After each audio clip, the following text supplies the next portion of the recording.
Tom Perez has now been the DNC chairman for a year, and when he first became the DNC chairman, a lot of us progressives made fun of him because he couldn't articulate an actual vision for the Democratic Party. All he would do was espouse platitudes and never really say anything substantive about the direction the party should be headed in, or even what they stood for currently. So he's had a year to come up with something, and he was interviewed on MSNBC, and they were mostly talking about Dreamers and why he doesn't really think his party caved, even though they did cave and they sold out Dreamers. But nonetheless, there was a portion where he contrasted the Democratic Party with the Republican Party. And this really was his opportunity to show us that he's perfected what he should say when talking about the Democratic Party's values, because it's always Tom Perez that says, when we lead with our values, we win, right?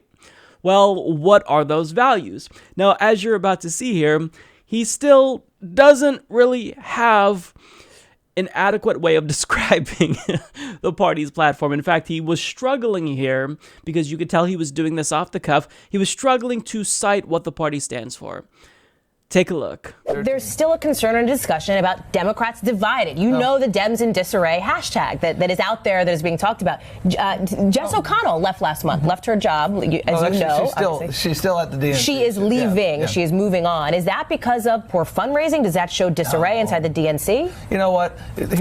Jess has done a spectacular job, and she helped us lay a foundation by working tirelessly, and that's how we were able to win elections in 2017. The Republicans will always raise more money than Democrats. They passed a reckless tax cut. But here's the key, and here's why we're winning.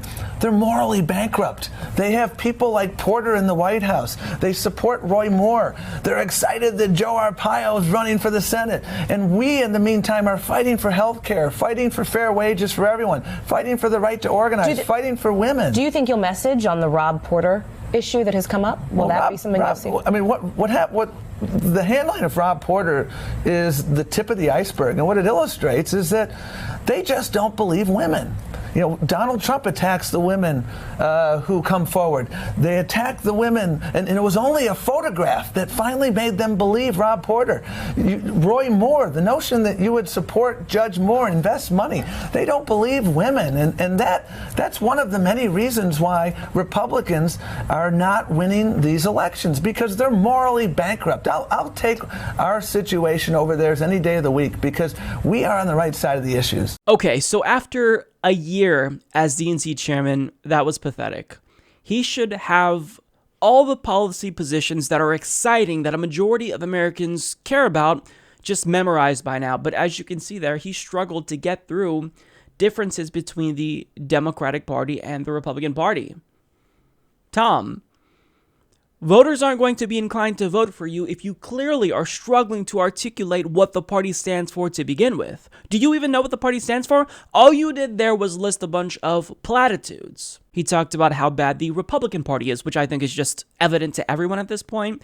He stated their position on DACA, but that doesn't really matter because Democrats decided to unilaterally disarm and opted to fold at the most minimal amount of pressure Republicans put on them. So in saying that you are going to stand up for Dreamers, that doesn't really mean much to Dreamers or voters, the majority of which support Dreamers, if your party is folding. So what do you stand for? Well, this is what he stands for. He says Republicans are morally bankrupt. They have people like Porter in the White House, referring, of course, to Rob Porter, who was recently accused of physically and mentally abusing former wives. And he says they support Roy Moore. They're excited that Joe Arpaio is running for the Senate.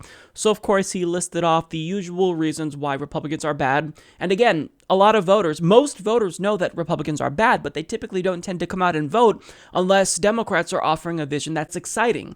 So he also says, and in the meantime, we're fighting for healthcare, fighting for fair wages for everyone, fighting for the right to organize, fighting for women. Now, all of this is not specific at all. These are very vague things that he claims the party is fighting for. What does it mean to say that he's fighting for healthcare, or that the Democratic Party is fighting for healthcare? Does that mean that they're fighting for Medicare for all?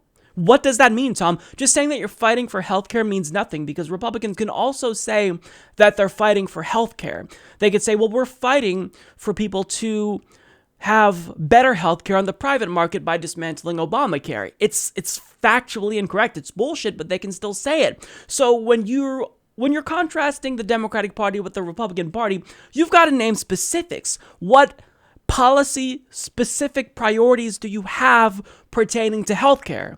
Is it Medicare for all? If not, that's stupid, but is it a public option? Just saying you fight for healthcare, it effectively means nothing. You need to be more specific so that way voters don't think you're bullshitting them. And since you are bullshitting them, well, nobody's going to believe you. And if he was a serious leader and he really wanted his party to win over the overwhelming majority of the electorate's support, he could have said, we support nationwide legalization of marijuana, and we also want to end the drug war. We want to bring all the troops home, and we want to stop endless wars. We support Medicare for all, and we won't stop fighting until we get Medicare for all. And once we get Medicare for all, we know Republicans are going to try to attack it and water it down. So not only will we fight to get Medicare for all, but we will fight relentlessly to defend Medicare for all. He could talk about how he wants to ban fracking, or how they support a $15 minimum wage tied to inflation, how the party wants to invest in renewable energy, how they're going to grant not only citizenship to every single dreamer in the country, but give every single undocumented immigrant residing in America an actual path to citizenship. He could have said that they support universal basic income, or he could have said that they're going to force large multinational corporations and billionaires to pay their fair share of taxes once and for all. Now, he didn't say these things because the party does not support most of these policy positions. The Senate, at least, Senate Democrats came out in support of a $15 minimum wage, but we don't know where the House stands. We have a majority of House Democrats supporting Medicare for all, but in the Senate, there isn't a majority of Democrats supporting Medicare for all. There's about 15 or 16 currently. So we don't know where the aggregate party stands because there's so much deviation between the House and the Senate. There is so little party cohesiveness and unity with regard to policy. They can't form a cohesive platform to coalesce behind because they don't really have any cohesive platform currently. So all he does is list vague platitudes. And certainly if he listed off all of those policies that I talked about, then that would isolate the party's millionaire donors and multinational corporation donors.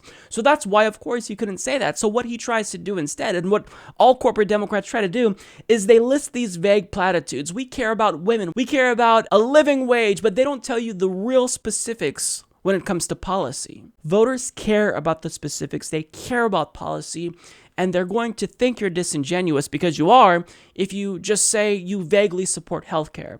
Well, we all support healthcare to one degree or another, including Republicans. I think most Republicans would say that they support healthcare and they want to, quote, fight for healthcare. But what does that mean pertaining to policy? How does your support for, quote, healthcare translate into policy outputs? So that's the problem that Tom Perez has always had and clearly has not addressed at this point. And really, if the Democrats are going to have a chance at taking back the House or the Senate or both, they've got to get behind an actual coherent policy. And the reason why they haven't, arguably, is because, it starts at the top. The leaders haven't. Does Nancy Pelosi support Medicare for all? No. Does Tom Perez support Medicare for all? No. What does he stand for? We know that he loves to espouse platitudes, but what policies are you going to bring to the table for voters?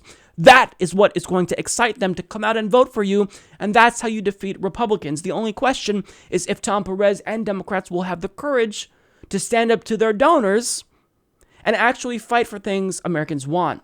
I think we all know the answer to that. Support this podcast by becoming a patron at patreon.com/Humanist Report.